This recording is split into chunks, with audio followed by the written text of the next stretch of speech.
Rolling? It might be rolling. It says it's live. For sure. Hey, everybody, welcome back. This is Larry, aka Bluemanrule, and I am joined again this evening by your boy and mine, none other than Mike, aka Scarfinger, aka Real Talk. What's up, man? What's up, ninjas? I try to keep it a little bit clean today.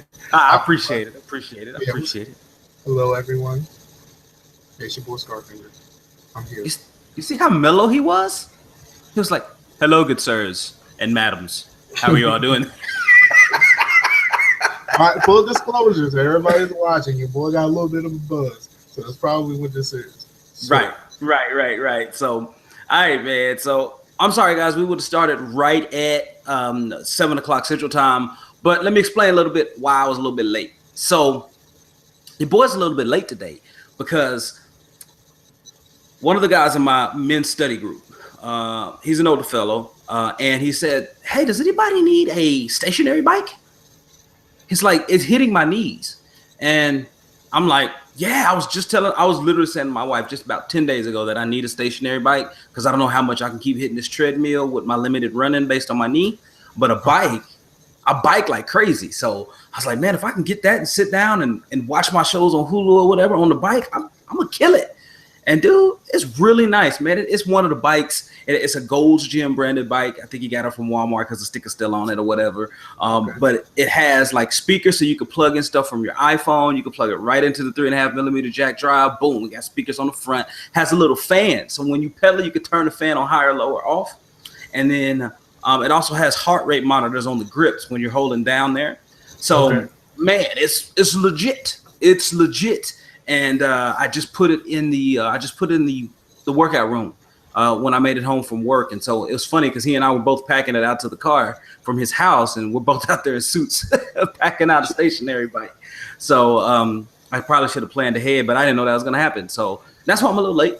So I apologize, but I didn't have the weather that you had out there, or that at least your state had, Mike. So but you bike on the regular anyway, right? Oh yeah. But I can't bike when it's 20 degrees outside. So, yeah, I get down like that, though. So, yeah, man. I love it. My average bike ride is normally about 18 to 20 miles, just depending. I'm trying to push that up so I can get to like 30 miles a ride. That's my goal, but that's a lot of time, dude. I don't have 3 hours to devote to 30 miles a ride. Yeah, that's a long time.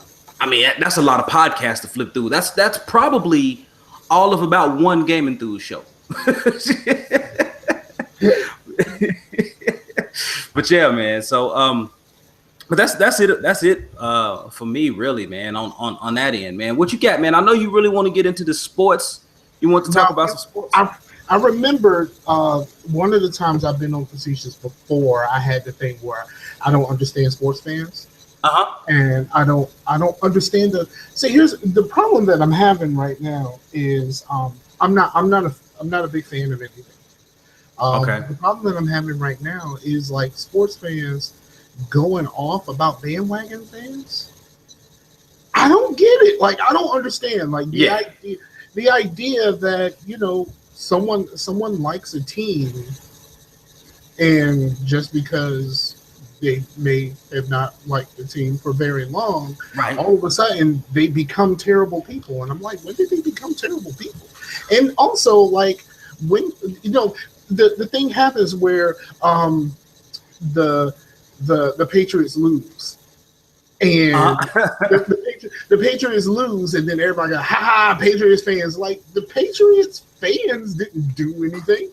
Like, they didn't do anything. They don't play anything. They don't contribute at all. Like, fans don't contribute at all. They contribute them funds, though, right? To pay them ducats to get in the gate, right? They pay them ducats to get in the gate, but at the end of the day, like, they don't do anything to affect what actually happens in the game. Right. But all right. So here's my problem with bandwagon jumpers, right? Mm-hmm. They show no loyalty, Mike. like they show no loyalty. I'm a dude. I'm a country black dude. Like I was literally raised on a farm till I was 5, right? I'm a country black dude. It's nothing but loyalty, right? So when OU went through those Howard Schnellenbergers and John Blake years, right?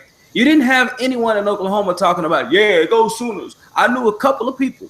There were one, maybe 2 of my uncles, and that's about it right now. And one of my best man at my wedding, he's also a massive OU fan from jump, right? But there's some of the few, right? But then the second the team does well, the second the team is undefeated and they go down to Texas and they beat Texas because that's a massive rivalry for them. Mm-hmm. Oh my goodness, you can't stop people wearing crimson and cream around this mug, man. And so for me, it's like, dude, if you have this much passion and you're so enamored with this school or this program when they're good, what happens when they're bad? You know what I mean? And so that's actually why I'm a Michigan fan. That's why you see this banner hanging in the background. I'm a Michigan fan because when I was in middle school, all I saw were bandwagon jumpers. And except for OU. Now for OSU, nah, man. For OSU, no one. Everyone was loyal. Everyone who liked OSU when they were good, when they were terrible, when they were rebuilding. But when I was a Michigan fan because no one around me was either one of them, and I started being a fan in the Fab 5 years because I was all about the basketball at the time. I played football and basketball, but I love basketball, and they brought the long shorts. And our high school was like one of the first in Oklahoma to adopt the long shorts. So that's why I'm a fan, man. But like with Michigan, dude, they will, like, it almost comes to verbal war between Michigan and Ohio State fans. And like, they love Michigan when they're down. They love them when they're up. They love them when they're just playing. And I know we got their bandwagon jumpers on every program worldwide. But that's why, man, because I look at it just like people ain't loyal. You know what I'm saying? I just don't get it. Like, okay, so why would I need to be loyal to a team of people that I don't have anything to do with? Well, that's the thing, though, right? If you're saying you're a fan, which is, you know, an abbreviated word of the term fanatic, if you're saying you're a fan, then that means that you have this irrational, emotional connection to something that's greater than yourself, right? So by that definition on its face, I guess per se, people should be enamored with a program or whatever their object of affection is at all times. So at least that's how I look at it. I just don't get it. Like, it's just, I really, like, seriously, I'm not a fan. Like, I'm just not that guy. Right. You're not a sports fan, but you and then, are. And then, like, all of the people that are, like, going off at the losers. Yeah. Now, see, that's what we see over here in this gaming realm, right? That's what we see, right? We see these fanatic antagonists, right? And people who always want to start a fire or start a fight for no reason. And I'm not about that. I am not about that. And, you know, I understand, you know, a little bit of jovial trash talking. That's fine. I can do that all day with you. I mean, where I grew up, that's how we got along throughout the day. You know, you ragged on people walking down the hall. And that's how you said hello. Right. You know? So, but yeah, man, I don't understand that. But, you know, you are a fan, though. You are a fan of marching bands, right? You follow that. You always with that, right? I follow marching bands, and I have, you know, the closest one to me is, you know, is a band I follow. But like, I look at stuff from all over the place. Like, it's not like I'm beholden to just that one group, you know? No, I hear you. And you are more of a fan of the discipline of the marching band, right? And trying to equate it to a fan of the discipline of a particular sport that people are a fan of. But for most folks, man, it goes beyond just the sport, right? It's an affiliation with the university. I don't understand. And this also goes, like you said, this also goes with gaming. I don't understand putting my personal feelings something that's very impersonal. Well, yeah, I can understand that, but see, with sports is different, man. Someone say I don't have any feelings. Well, so some would say, but no. But with sports, it's different, right? Because sports is. Let me get this. I'm gonna get this adjusted here. Sports is a microcosm of life, right? Sports is a microcosm of life. It always has been. That's why sports give people, quote unquote, tools, right, to be successful in life or in other areas, in business, in school, in relationships, you know, when adversity comes and things like that. So it's always been a microcosm of life, kind of bred as a teaching tool. And I guess just that passion and that emotion that everything where people just pour everything they have into something that's bigger than them is kind of training, I guess, for the rest of life. Like when you become a parent, then you know what it means to pour yourself out for something greater than you, which, you know, your kid, which you know, right, is essentially your legacy. So, you know, I think that's kind of where it is innately kind of tied to. But I mean, I could be wrong. I could be reaching. A lot of people say I do that all the time, but you know, it is what it is.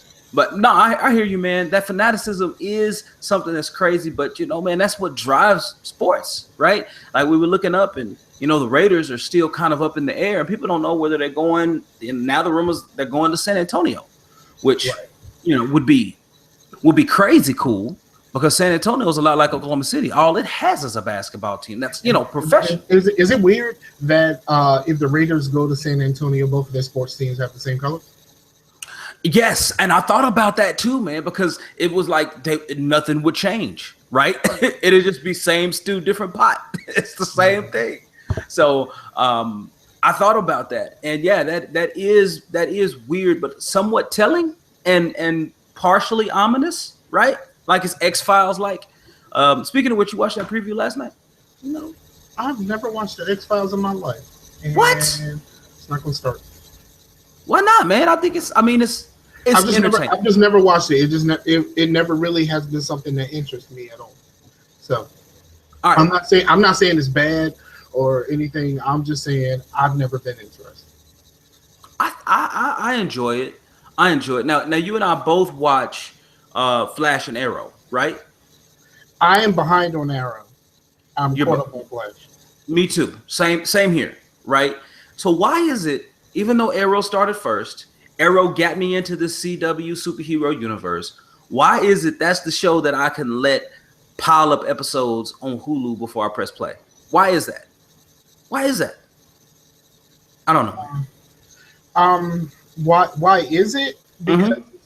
Because Arrow has always really been a slow burn. It's a slow burn, and with so many episodes, you get a lot of filler. Like there's a lot of filler there. I mean, with the Flash, like it seems a little bit more like everything is on the line every episode. Oh yeah, it's a lot more. It's a lot more of the fragile story that is a lot more of the story that keeps drawing you back. Okay. Because your investment is greater on the Flash, right? Because you know, I can't really, you know, like I said, I watch Arrow when it comes to Netflix, so I'm behind the whole season. Oh dang! I didn't know you were that far behind. Mm-hmm. I thought that maybe you caught up every now and then, maybe every couple of weekends or whatnot. But man, I didn't know you were that behind. Well, it's interesting. But I just, and like Supergirl, like I think I saw the first 2 episodes. I ain't even bother. I didn't bother at all. I have zero interest in another super person. Like I need people with more flaws. Right. So you need Jessica Jones, is what you're telling me. Yeah. No. I mean, like Barry is flawed. Okay. You know, okay. Like that guy is flawed, right? And you know, he has issues with like self-doubt, and you know, even though he is a hero, and when it comes time, he's always going to step up to that plate. But sometimes it's like, do I really want to do this right now? Like, I'm not sure I can win this. Right. Exactly. Yeah, he got a confidence problem, man. I think this version of the Flash is closer to what we like about Marvel. because I mean, you know, DC, a lot of the main DC staples, they're all gods. Right. They're all gods, and so and you know, Marvel, like everybody has in Marvel, everybody has their own issues. Like they do. The best of the best has they all have their own issues, and I think that, you know, that's why a lot of people gravitate to Marvel, even though DC has been doing pretty well with these TV shows. Right. And that's more recently, but I think the Flash is way more of a Marvel type character in this TV show than the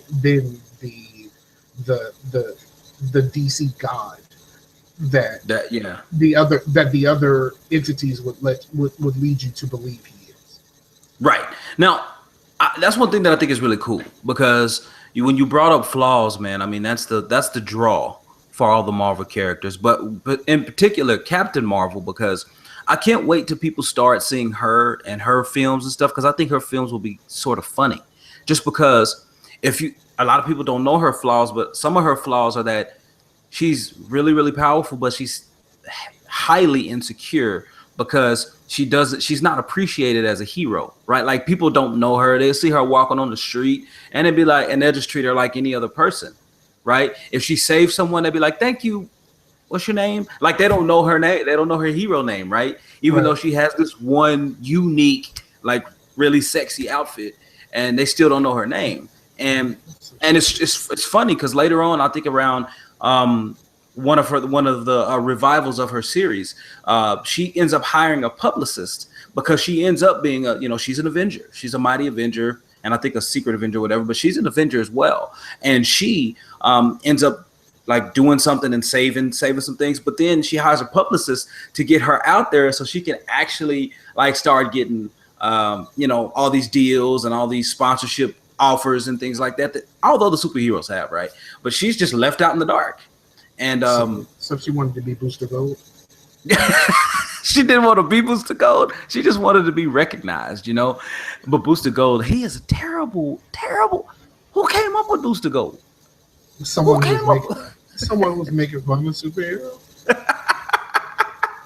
Clearly somebody had a sense of irony, man. But so I think when people start seeing her struggles with like trying to be like popular, and even though she's this cosmically powerful person, I think they're gonna really appreciate that. And that's why I'd say I think it could be funny, because like just her being completely ignored and just overlooked, I think that's gonna bring an element of humor naturally into it. So, but yeah, man, she has some flaws, and some of it's insecure. But you've always been a fan of hers, so that ain't gonna change. I don't think you're necessarily going to sell anyone right now until I ain't trying to sell nobody. I don't think you're necessarily going to sell anybody, but I think you might be right. Like, when this stuff actually starts happening, it may be a shift in how you feel about her. I mean, let's be honest. Like, how many people were really big Thor fans until those movies? Right. I mean, I could tell you, man, I looked at Thor like Captain America, like, man, hand me some butter with all this corn. Like, I wasn't feeling it. But the movies changed my mind. The first Cap, we all know how I feel about that one. Don't like it. Terrible movie. Didn't like it. Thank you. He spends too much. The movie is like 75% nothing. In his time. Yeah, it's 75% in his time. Like, Cap is a man out of time. That's literally one of like the subtitles of his comics, of the man out of time. Like, that is Cap. And how you gonna give me 75% of a movie with him in time? What you doing? What you doing? I don't know. I don't have so many people hate me because so many people just, I love Cap. I love Cap. I love Cap. I don't. Like, he's much better now, and he's a heck of a leader now. But nah, man. That first one, no, sir. No, sir. But now I'm going to say this, man. I got the wife to watch Daredevil. She loves it. She's good. We both can't wait till March 18th when season 2 drops. But what they're going to cover in part of that is going to be this. So, Ultimate Daredevil and Elektra, because she's going to be in season 2. So this is a trade paperback that I have. It's volumes 1 through 4 from Greg Rucka and Salvador La Roca, who's the artist. So you're just trying to be fancy right now. I'm just trying to just a little bit. So that's going to be interesting. That's going to be cool. I've read that. It's really well done. Also, this is one thing I picked up, and the only reason I have these guys is because at my comic store in the summers and stuff, they run a massive discount sale, like 50% off of stuff, right? And so these are old. I've had them for a while, but here's another one here, and that's coming out this summer.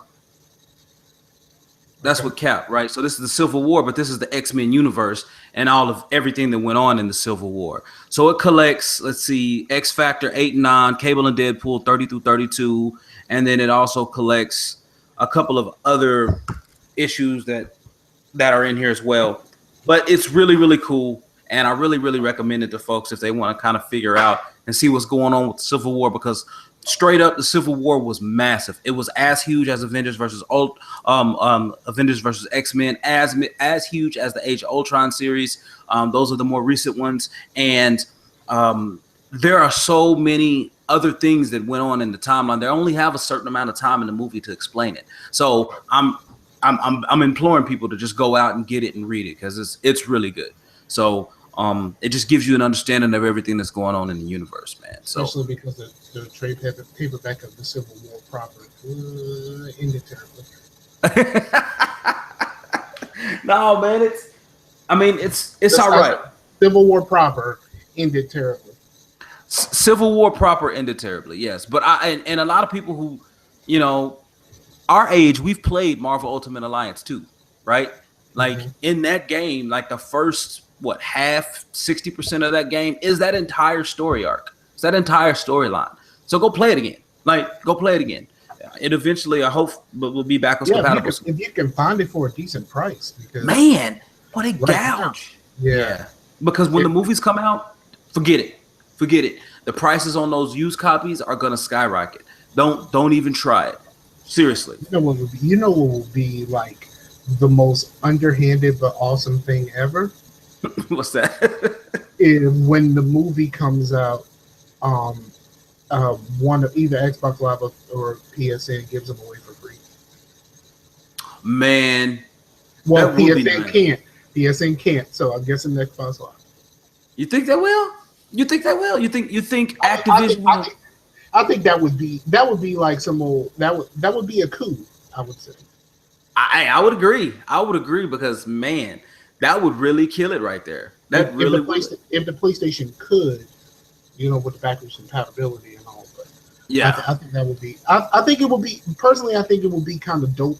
I'm not really about like one being over the other. So if it was possible to do on both, I would say do it on both. But since it's not, right. Well, you know, Sony, they're not going to pass up the opportunity to generate some revenue from that. Like, let's just be real, homie. Like they're going to charge you for it. Well, are the games on PlayStation? I've never played them on. I played them on. Yes. Okay. Yes, they are. They are on PlayStation. Something happened. Your little third went away. My little what? Oh yeah. No, I took it away. Okay. But yeah. So I agree, man. I think it'd be really, really cool. I think we should get it. Hopefully it'll rise. I don't know. Did you know what I saw today though? What? Amazon has the entire series of the XFiles on sale on Blu-ray today. Talk about capitalization. But I mean, that would have been something that would have been worth putting it on sale leading up to this, not just today. I understand that, but you know, they riding that hype train. They're like, "Oh, that was so good last night," and you telling me this show has been on, you know, because there's a guy I work with who's 23, has never seen the original X-Files. I was like, "Did you watch the X-Files last night?" He's like, "What's that?" Wow. I was like, so speaking of shows, I watched I got around to watching the Heroes finale yesterday. Did you really? Mm-hmm. What'd you think about it, man? Because I know a lot of people didn't like how it ended. Didn't like how this ended, or the series proper. This Reborn. I loved how it ended. Actually, did you? Okay. I think you lost a major character in the finale. And so, and I mean, they said it was canceled and they weren't doing it anymore, even though it did end on. It ended on something that let you know that there were things that were going to happen after this. But losing that major character would be a blow for the series. Man, well, that's tough. I hate to hear that, man, because I like it. I love it when people love things, man. I really do. I was a little emotional. Oh, you got a little dusty? You got a little dusty? A little bit. I mean, of course I have been drinking, but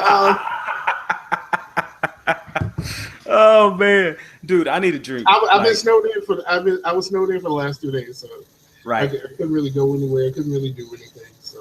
So how has the snow affected all of VA? Well, where I am, there's been snow.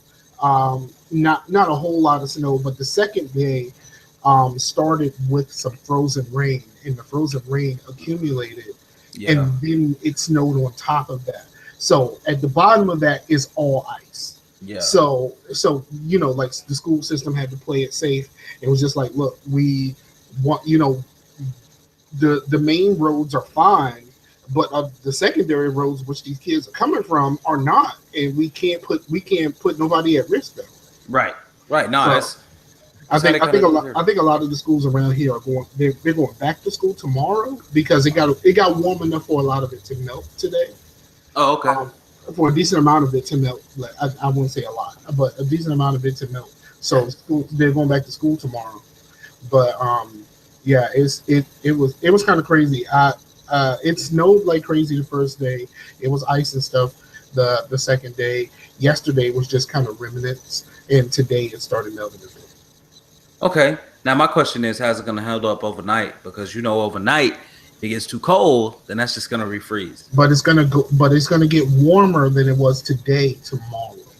Oh, okay, yeah. So you should be good to go. So we should be in the low 40s tomorrow. So we'll probably get some more of that up out of here. For sure.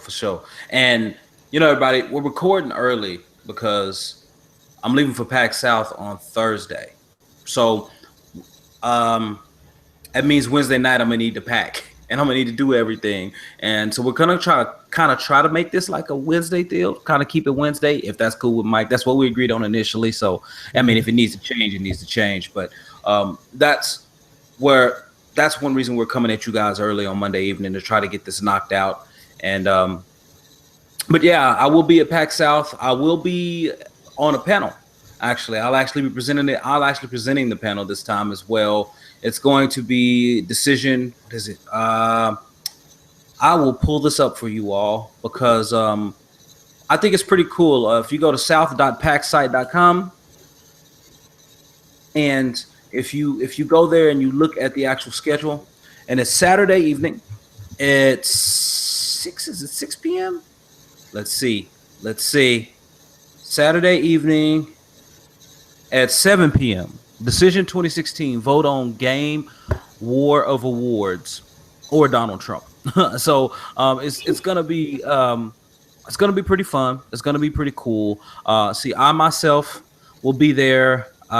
Justin Andrews, community manager of the National Academy of Video Game Trade Reviewers, Jeff Mendocino, founder of Jeff the Hero LLC, George Wood, Flights of Fantasy, Vanessa Fernandez, CEO of Gamer Assault Weekly, Colby Seitz, writer, aristogamer.net and Subculture. So it's going to be fun, 7 to 8 in the Bobcat Theater. That's prime time too. So that'll be it. And hopefully I can get done at 8 and get up out of there and go check out We Have Concerns because it starts at 8. So that's my hope. And again, if you're watching this, if you listening to this and you want to come out, please come out. Check me out. Check us out. It's going to be fun. And just like last year, if we got something that's close, we're going to pull up a debate. We're going to run a prove your point style. So it's going to be fun. I'm looking forward to it. So, Mike, you got anything else, man? No, that's it for me, man. I'm going to, I have no idea what I'm going to do after this.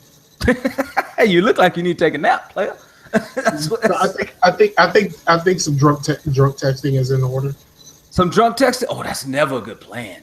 That's never a good plan, man. If I was by you right now, I would lock your phone. That's what I would do. As a friend that I am, I would lock your phone.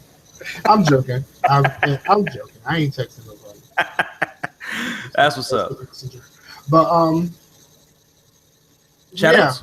You know what? Just shout out to everybody that's checking us out. Like, for sure. Whether however you listen, and whenever you listen, that's dope. So thank you very much for checking your boys out. For sure. Yeah, we definitely appreciate it. And again, if you want to check us out, I mean, you can do that here. I have not started putting these up on the feed, which I need to do. I'm going to change the name, and I'm probably just rip the audio and get it up there for you all. But I do kind of want to get it out there for everyone because it's only fair. So you can check us out. You can leave us some feedback. You can call with a voicemail or code 405-283. Let me see, 405-283-6376. 405-283 OFRN. You can catch. You're watching this here on YouTube, hopefully on the LarryAsberry channel. That's also my Twitter account. You can catch me at Twitter as well on LarryAsberry. You can catch me LarryAsberryJr on Google Plus, Facebook, and that's my email, LarryAsberryJr at openformradio.com. And on every gaming network out there, I am Bluemanrule. He is Scarfinger on Xbox Live and Steam and Twitter. I'm the Scarfinger. I'm the Scarfinger on Steam. I don't think I ever actually figure out if it was the.scarfinger. It might be the.scarfinger, but you know what? Just search it. Just search him. Just find me, add me. He's my friend. You can just connect to him that way. It'll be a lot easier than trying to run it down. But hey, thanks everybody again for watching and listening to Facetious. This is number 2. We'll be back in here again next week where hopefully I'll have a lot of information about PAX South. Hit us up if you want some information, if you want something covered. So again, thanks for listening. Deuces. Peace out.